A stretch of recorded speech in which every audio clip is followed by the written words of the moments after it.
Interview റൂമിൽ എന്നോടൊപ്പം MS Venugopal.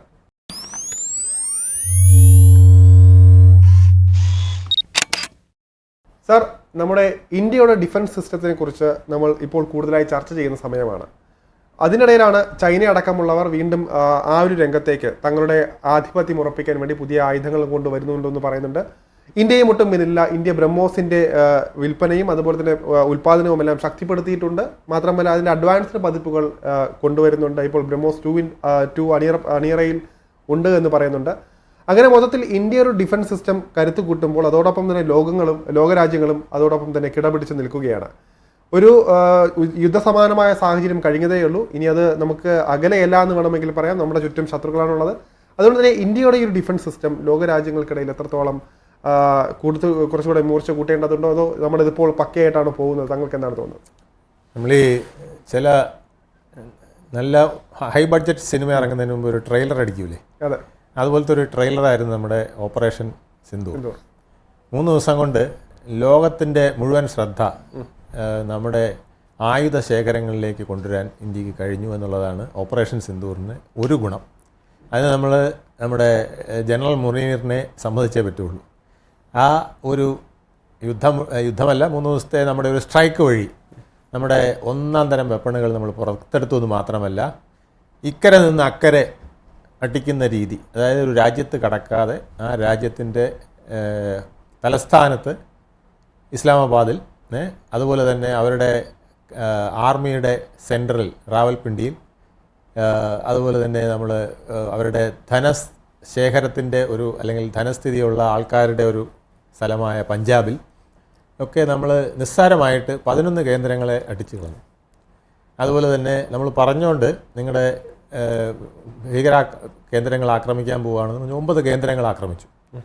അപ്പോൾ ഇത് അതുപോലെ തന്നെ അവരുടെ നിന്ന് അയച്ച 100 വീതമുള്ള 2-3 സെറ്റ് ഡ്രോണുകളെ നമ്മൾ ഈ നിഷ്പ്രയാസം തകർത്ത് കളഞ്ഞു. അപ്പോൾ ഇതൊക്കെ അസാധ്യമാണ് എന്ന് ആണ് പലരും വിശ്വസിക്കുന്നത്. കാരണം ഇതൊക്കെ പലപ്പോഴും നമ്മുടെ ഈ 100 കണക്കിന് ഡ്രോണുകളൊക്കെ വരുമ്പോൾ അതിൽ നിന്ന് ഏതെങ്കിലും ഒരു 50-100 ഒക്കെ താഴെ വീണ് നമുക്ക് വലിയ നാശം ഉണ്ടാകുമെന്നാണ് പാകിസ്ഥാൻ കരുതിയത്. അപ്പം അതിനെയൊക്കെ അതിജീവിച്ചതോടുകൂടി ഇന്ത്യൻ ഉപകരണങ്ങൾ അത്ഭുത സാധനങ്ങളാണ് എന്നുള്ളത് പലർക്കും മനസ്സിലായി എന്ന് മാത്രമല്ല, ചൈന വെറും 7ാം കൂലിയാണെന്നുള്ളൊരു തോന്നലും വന്നു. ചൈനയുടെ ഉപകരണങ്ങൾ വാങ്ങിച്ചു വെച്ചിരുന്നവർ ഇത് ഉപയോഗിച്ചാൽ നമ്മൾ തോറ്റുപോകുമല്ലോ എന്നുള്ള അവസ്ഥയിലാണ് ഇപ്പോൾ നിൽക്കുന്നത്. അതുകൊണ്ട് തന്നെ ലാറ്റിൻ അമേരിക്കൻ രാജ്യങ്ങൾ, ആഫ്രിക്കൻ രാജ്യങ്ങൾ, ഫാർ ഈസ്റ്റിൽ പ്രത്യേകിച്ച് ചൈനയുമായിട്ട് മത്സരിച്ചുകൊണ്ടിരിക്കുന്ന ഫിലിപ്പീൻസ്, തായ്ലൻഡ് തുടങ്ങിയ രാഷ്ട്രങ്ങൾ, ആ ബെൽറ്റിലുള്ള ഇന്തോനേഷ്യ ഉൾപ്പെടെയുള്ള രാഷ്ട്രങ്ങൾ, ഇന്തോനേഷ്യ അത്ര ഫൈറ്റിലല്ലെങ്കിൽ ഇന്തോനേഷ്യയ്ക്കും ആയുധ ശേഖരണത്തിന് വലിയ താല്പര്യമുള്ളതാണ്. അപ്പോൾ ഇന്തോനേഷ്യ ഉൾപ്പെടെയുള്ള രാഷ്ട്രങ്ങൾ നമ്മളോട് ഇപ്പോൾ ഞങ്ങൾക്ക് ബ്രഹ്മോസ് വേണം, ഞങ്ങൾക്ക് ആകാശ് വേണം, നിങ്ങളുടെ ടാങ്കുകൾ പെട്ടെന്ന് അതിർത്തിയിലേക്ക് എത്തുന്ന ടാങ്കുകൾ നമുക്ക് വേണം, ഇങ്ങനെയൊക്കെയുള്ള ഡിമാൻഡുകളുമായിട്ട് വന്നിരിക്കുന്നു. അത് നമ്മുടെ ഒരു വിജയമാണ്, നമ്മുടെ ആയുധങ്ങളുടെ ഒരു മേന്മയാണ്. പക്ഷേ നമ്മൾ ഈ വാർ കഴിഞ്ഞപ്പം നമ്മൾ ഇനി ഒരു അപ്ഡേഷനിലേക്കാണ് നിൽക്കുന്നത്. അതെ, അതിൻ്റെ ഭാഗമായിട്ടാണ് ഇതിപ്പോൾ ബ്രഹ്മോസ് 2 അടക്കമുള്ള യുദ്ധസാമഗ്രികൾ, അതിലെ മിസൈലുകളെല്ലാം തന്നെ നമ്മുടെ അണിയറയിൽ ഒരുങ്ങുന്നു എന്ന് പറയുന്നുണ്ട്. ശക്തമായിട്ടൊരു പോരാട്ടം തന്നെയായിരിക്കും ഇന്ത്യ ഇനി കാഴ്ചവെക്കാൻ പോകുന്നതെന്ന് ഉറപ്പാണ്. അതായത് ഇന്ത്യയുടെ നേരത്തെ പറഞ്ഞ പോലെ തന്നെ ബിൽഡ് ക്വാളിറ്റിയിൽ നമുക്ക് ഒരു വിട്ടുവീഴ്ച ഇല്ല എന്നുള്ള രീതി ഉള്ളതുകൊണ്ടാണെന്ന് തോന്നുന്നു. എല്ലാവരും, ഒരുപാട് രാജ്യങ്ങളാണ് ഇപ്പോൾ ബ്രഹ്മോസിന് വേണ്ടി ഇവിടെ ക്യൂ നിൽക്കുന്നത്. അതുപോലെ തന്നെ അതിൻ്റെ പ്രവർത്തനങ്ങൾ സസൂക്ഷ്മം നിരീക്ഷിക്കുകയും ചെയ്യുന്നുണ്ട്. ഈ ഒരു ഘട്ടത്തിൽ ഇപ്പോൾ ചൈന എടുക്കുന്ന ഒരു സ്ട്രാറ്റജി എന്ന് വെച്ച് കഴിഞ്ഞാൽ അവർ ഇന്ത്യക്കൊരു മറുപടി എന്നോണം, അതായത് പാകിസ്ഥാൻ അവരുടെ വിഷയമല്ല, ഇപ്പോൾ ഇന്ത്യക്ക് മറുപടി എന്നോണം അല്ലെങ്കിൽ US മറുപടി എന്നോണം അവർ കുറച്ചുകൂടെ അഡ്വാൻസ്ഡ് ആണെന്ന് കാണിക്കാൻ വേണ്ടി മദർ ഷിപ്പ് ഡ്രോണുകൾ ഇറക്കാൻ പോകുന്നു എന്ന് പറയുന്നത് കേട്ടിട്ടുണ്ട്. അതായത് 100 ഡ്രോണുകൾ വഹിക്കാനുള്ള ശേഷി, 6 ടൺ ഭാരം താങ്ങാനുള്ള ശേഷി, അതുപോലെ തന്നെ ഏതാണ്ട് 12 മണിക്കൂറോളം പ്രവർത്തനക്ഷമമായി നിൽക്കാനുള്ള ശേഷിയുള്ളൊരു മദർഷിപ്പ് ഡ്രോണ് പുറത്തിറക്കാൻ പോകുന്നു എന്ന് പറയുന്നുണ്ട്. ഇത് ഇന്ത്യയെ സംബന്ധിച്ചും അതുപോലെ തന്നെ മറ്റ് രാജ്യങ്ങളെ സംബന്ധിച്ചും എത്രത്തോളം ആശങ്കാകുലമാണെന്ന് തോന്നുന്നുണ്ട്? അത് ഒന്ന്, ഇത് ചൈനയുടെ ഒരു സ്റ്റണ്ടാണെന്ന് പറയുന്നുണ്ട്. കാരണം ഇപ്പോൾ ഈ പറഞ്ഞ പോലെ സ്കൈ ഹൈ എന്ന് പറയുന്ന ആകാശമുട്ടയുള്ള ഒരു മദർഷിപ്പ് ഡ്രോൺ ബേസ്ഡ് മദർഷിപ്പ് ഇറക്കുക എന്ന് പറയുന്നത് അങ്ങനെ ഒരാഴ്ച കൊണ്ടും 2 ആഴ്ച കൊണ്ടൊന്നും ചെയ്യാൻ പറ്റുന്ന ഒരു സാധനമല്ല. ഇതിപ്പോൾ അവർ AI നിർമ്മിച്ച ഒരു പടം അല്ലെങ്കിൽ ഒരു വീഡിയോ പുറത്തു വിട്ടെന്ന് മാത്രമേ നമുക്ക് മനസ്സിലാക്കാൻ കഴിയുള്ളൂ. അത് ഒരു സ്റ്റണ്ടാണെന്നുള്ളതാണ് പലരും പറയുന്നത്. കാരണം ഇപ്പോൾ അവർക്കുണ്ടായിരിക്കുന്ന ക്ഷീണം, അവരുടെ ആയുധങ്ങൾക്കുണ്ടായിരിക്കുന്ന വിലയിടിവ്, ഇതൊക്കെ പരിഹരിക്കാനായിട്ട് ഞങ്ങളുടെ കയ്യിൽ ഭയങ്കര സാധനങ്ങൾ ഉണ്ട് എന്ന് കാണിക്കാൻ വേണ്ടിയിട്ട് ഒരു സാധനം ഒരു വീഡിയോ ഇറക്കിയെന്ന് മാത്രമേ നമ്മളിപ്പോൾ കണക്കാക്കേണ്ടതുള്ളൂ എന്നാണ് പറയുന്നത്. പക്ഷേ എന്നാലും നമ്മൾ ഒട്ടും പുറകോട്ട് പോകുന്നില്ല.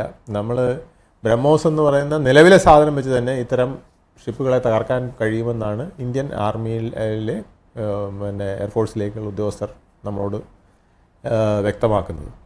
അതിന് പുറമെ നമ്മൾ പിന്നെ ബ്രഹ്മോസ് NG ന്യൂ ജനറേഷൻ ഇപ്പോൾ തയ്യാറായിക്കൊണ്ടിരിക്കുകയാണ്. അപ്പോൾ അത് ഇതിനേക്കാൾ പവർഫുള്ളാണ്. അപ്പോൾ അത് ഇത്തരം പിന്നെ സാമഗ്രികൾ വന്നാൽ, അതായത് ഡ്രോൺ മദർഷിപ്പുകൾ വന്നാൽ അതിനെയൊക്കെ കൈകാര്യം ചെയ്യുന്നതിന് വേണ്ടിയിട്ട് പ്രിപ്പയർഡ് ആയിട്ടുള്ളതായിരിക്കും എന്നുള്ളതാണ് കണക്ക് കൂട്ടുന്നത്. അതുപോലെ തന്നെ നമ്മൾ മറ്റൊരു കാര്യം, പാകിസ്ഥാൻ എപ്പോഴും നമ്മളെ ഭീഷണിപ്പെടുത്തുന്നത് അണുബോംബ് പറഞ്ഞിട്ടാണ്. അപ്പോൾ ഇപ്പോഴത്തെ ഒരു കാൽക്കുലേഷൻ വെച്ച് തന്നെ S-400 വെച്ചിട്ട് അതിൽ നിന്ന് പോകുന്ന മിസൈൽ 600 കിലോമീറ്റർ ദൂരത്ത് വെച്ച് തന്നെ അത് ഐഡൻറ്റിഫൈ ചെയ്യാൻ കഴിയും. വരുന്നത് ഏത് സാധനമാണോ അതിന് തക്ക പവർഫുൾ ആയിട്ടുള്ള മിസൈലിനെ ഇവിടുന്ന് അയക്കാൻ കഴിയും. ഇതൊക്കെയാണ് S-400ൻ്റെ ഒരു പ്രത്യേകത. അതായത് ചെറിയ മിസൈൽ വരികയാണെങ്കിൽ ഇവിടുന്ന് ഓട്ടോമാറ്റിക്കായിട്ട് തന്നെ ഇത് 600 കിലോമീറ്റർ മുമ്പ് വെച്ച് തന്നെ ഇത് ഐഡൻറ്റിഫൈ ചെയ്ത് കഴിഞ്ഞാൽ ഇവൻ നേരെ അതിൻ്റെ പവർ എത്രയാണോ അതേ സാധനം ചെന്നിടിച്ച് അവനെ നശിപ്പിക്കുകയാണ്. അപ്പോൾ അത് തന്നെ സഫീഷ്യൻ്റ് ആണെന്നാണ് പറയുന്നത്. പക്ഷേ എന്നാലും നമ്മൾ ഒരു പ്രിപ്പറേഷൻ എന്ന് പറഞ്ഞാൽ ഏതെങ്കിലും കാരണവശാൽ അണുവായുധം എടുക്കുകയാണെങ്കിൽ ആ റേസ് ചെയ്യുന്ന സ്പോട്ടിൽ അടിക്കാനുള്ള ഒരു സാധനം നമ്മൾ വികസിപ്പിച്ചെടുക്കാനുള്ള ശ്രമത്തിലാണ് DRDO എന്നാണ് അറിയുന്നത്. മാത്രമല്ല ഇന്ത്യയെ സംബന്ധിച്ചിടത്തോളം ഇപ്പോൾ ഡ്രോണുകൾ കൂടുതലായിട്ട് നിർമ്മിച്ചു വരികയാണ്. നമുക്ക് ബാംഗ്ലൂർ ആസ്ഥാനമായിട്ടൊക്കെ പ്രവർത്തിക്കുന്ന സ്ഥാപനങ്ങളെല്ലാം തന്നെ ഡ്രോണുകൾ കൂടുതൽ കേന്ദ്രീകരിച്ച് വരുന്നുണ്ട്. മാത്രമല്ല ഇനിയുള്ള കാലത്ത് ഡ്രോൺ അറ്റാക്കിങ്ങിലൂടെയാണ് ഒരു രാജ്യത്തെ കീഴ്പ്പെടുത്താൻ പറ്റുക എന്ന ഒരു പറച്ചിലുണ്ട്. അതായത് ഏറ്റവും ചിലവ് ചുരുങ്ങിയ രീതിയിൽ ഡ്രോൺ നിർമ്മിക്കപ്പെടാം, പക്ഷേ അതിൻ്റെ റിസൾട്ട് 100% ആളില്ലാ ഡ്രോണുകൾ വരുന്നുണ്ട്. അതെല്ലാം രീതിയിൽ ഇന്ത്യയുടെ ഒരു മേൽക്കോയ്മ കൂടി കാണുന്ന ഒരു സമയമല്ലേ. ഇനി സൂയിസൈഡ് ഡ്രോണുകളുടെ കാലമാണ്. നേരെ അവിടെ ചെന്ന് തലകുത്തി വീണ് തകർക്കുക. അപ്പോൾ ഇത് നമ്മുടെ പിള്ളേരുണ്ടാക്കുകയാണ്. അതാണ് നമ്മുടെ ഏറ്റവും വലിയ പ്രത്യേകത. നമ്മുടെ ഡ്രോണുകളിൽ അധികവും നമ്മുടെ സ്റ്റാർട്ടപ്പ് കമ്പനികൾ, നമ്മുടെ കുട്ടികളാണ് ഉണ്ടാക്കുന്നത്. അതാണ് അത്ഭുതപ്പെടുത്തുന്ന ഒരു പ്രത്യേകത. അപ്പോൾ അവരുടെ പ്രത്യേകത രണ്ടാണ്. ഒന്ന്, അതിൻ്റെ എഫിഷ്യൻസി വളരെ കൂടുതലാണ്. രണ്ടാമത്തേത്, അതിൻ്റെ ചിലവ് കുറവാണ്. മൂന്നാമത്തേത്, അതിൻ്റെ ആക്യുറസി വളരെ കൂടുതലാണ്.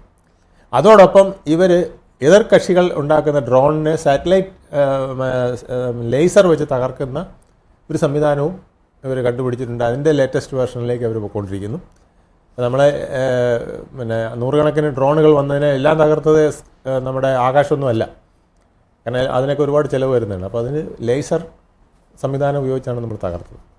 അപ്പോൾ അത്തരമുള്ള പ്രതിരോധങ്ങളും നമ്മൾ വളർത്തിക്കൊണ്ടിരിക്കുകയാണ്. എന്തായാലും നമുക്ക് ഓപ്പറേഷൻ സിന്ദൂർ ഒരു ട്രെയിലറായിരുന്നു. അതുകൊണ്ട് നമുക്ക് ഒരുപാട് കച്ചവടം കിട്ടി.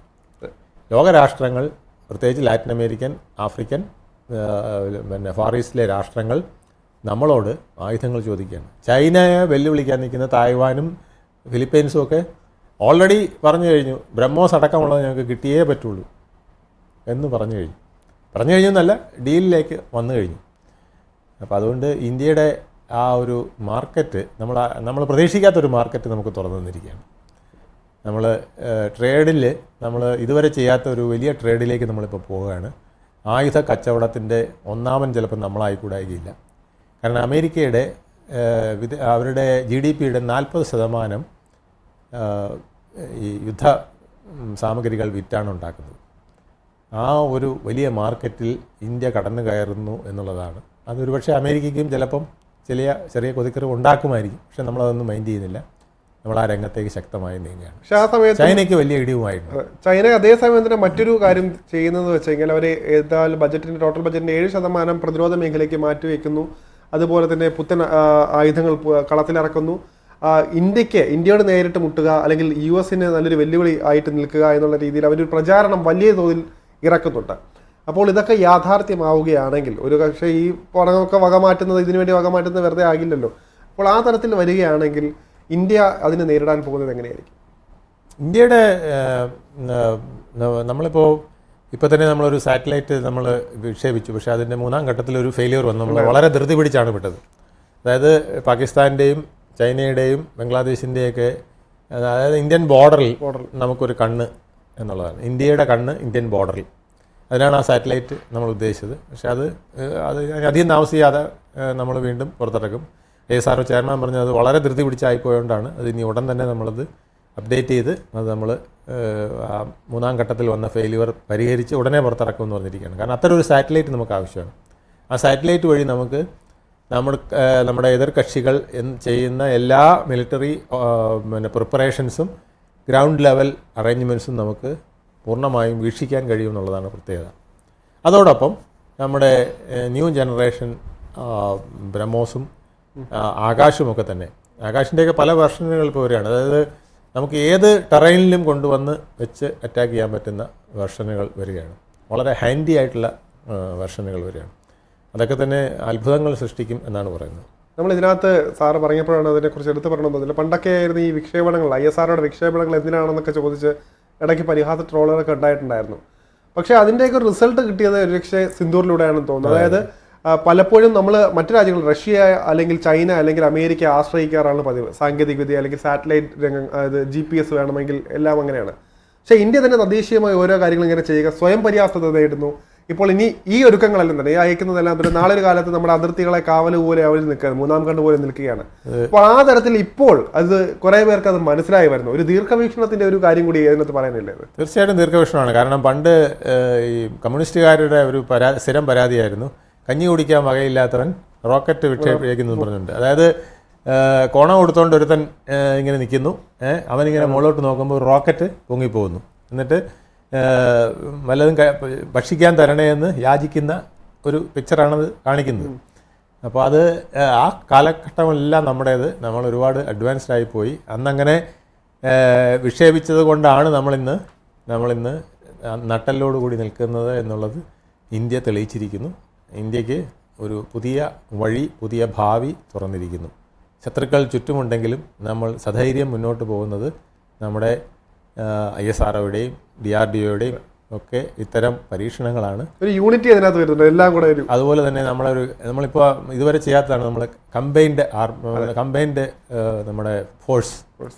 അത് ഏക ലീഡർഷിപ്പിൽ നമ്മൾ കമ്പൈൻഡ് ഫോഴ്സായിട്ട് പോകുന്ന ആ സംവിധാനം, 3 സേനയുടെയും ഒരു അധിപനെ വെച്ചുകൊണ്ട് അത് ആ ഒരു നരേന്ദ്രമോദിയുടെ ഭരണകാലത്ത് വന്ന ഒരു നേട്ടമാണ്.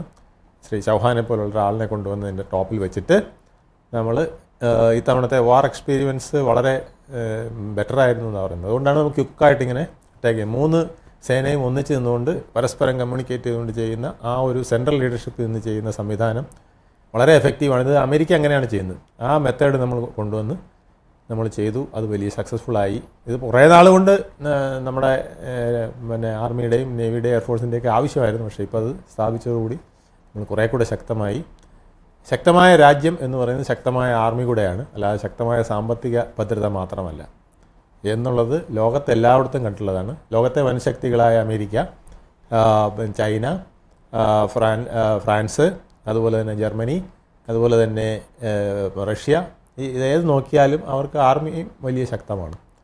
ശക്തമായ ആർമിയും കൂടെ വേണം, ശക്തമായ ധനസ്ഥിതി ഉള്ളവർക്ക്. പെട്ടിയിൽ മടിയിൽ കനമുണ്ടെങ്കിൽ കൂടെ ഒരു വാളും കൂടെ വേണം, ഇല്ലെങ്കിൽ വല്ലവരും വന്നത് അടിച്ചുകൊണ്ട് പോകും.